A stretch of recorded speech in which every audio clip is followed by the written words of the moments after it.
Hello everyone! Good morning! Hindi pa ako naliligo. Ito pa rin damit ko, no? Nag-vlog ako kahapon about sa jackfruit. Maya maliligo kasi nag-aano pa ako ng iluluto. Kasa-kasa pa ako dito sa ayun, yung bulilit na yun.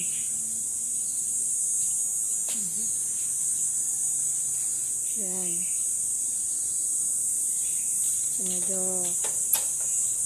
Medyo may mga damo-damo na sa kalsada kasi nag-grass cutter si Master.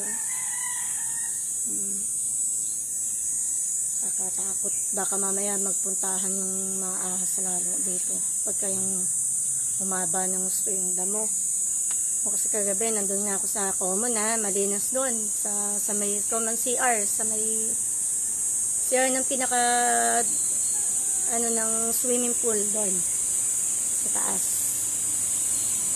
Yun, doon ako nag-CR, doon ako umihi. Iihirin sana yung anak ko bunso. Yun. Tapos kung umihi, nag-spray ako ng tubig sa sahig. Yung paglingon ko, biglang may ahas sa may labarbo. Talaga nakapulupot siya sa may gripo, tapos kulay black. Hindi naman siya ganong sobrang laki. Katamtaman. Parang bata pa siguro yung ahas. Yung ginawa ko, sabi ko sana ako huwag siyang gagalaw. Tapos, pinatay ko yung ilaw. Kasi muntik akong hindi makagalaw din. Para hindi niya ako mapansin na dadaan. Kasi madadaan ako siya bago lumabas ng pinto. Pinatay ko yung ilaw. Pinata ko yung ilaw. So, bigla kong labas. Ayun. Nailawan pa nga ng anak ko ng flashlight. Talaga. Buti na lang hindi sa mismo inedoro siya. Grabe, kulay itim pa naman. So, karamihan dito ng ahas, may mga kamandag talaga. Pati cobra.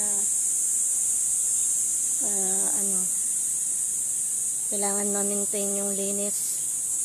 Kasi maraming ang ahas. Kasi pagka maraming ahas, ibig sabihin, maganda talaga yung environment dito. Maraming halaman, maraming puno. Ayan, sari-saring mga ibon. Minsan may mga lawin. Pagka ganda ng environment. Yung kailangan mag-ingat sa ahas kasi syempre yung kamandag. Okay lang kung sawa, diba?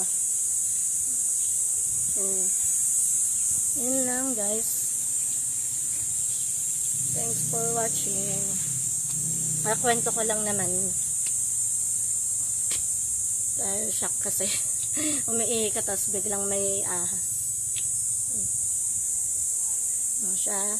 Kukuha muna ako ng ulam namin. Thank you so much.